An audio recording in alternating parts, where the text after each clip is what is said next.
Iznācis žurnāla 36,6 māja numurs. Tajā lasiet.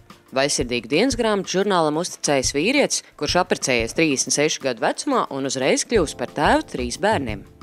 Intervija ar Stradiņas slimnīcas fizikālās medicīnas un rehabilitācijas centra vadītāju Inesi Kokari.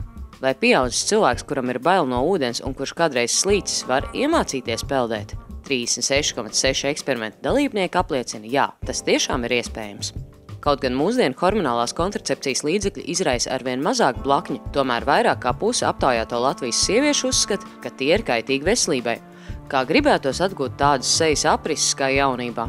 Izrādās, to var panākt ar visai vienkāršiem vingrinājumiem. Ievu laiks skurbina ar smaržu, taču balts iedošais koks spēj dot labumu arī veselībai. Interesants recepts gan no ziediem un mizām, gan arī melnajām ogām. Tas viss un vēl daudz kas cits vērtīgs 36,6 māja numurā. Žurnāls 36,6 katram, kurš grib būt vesels.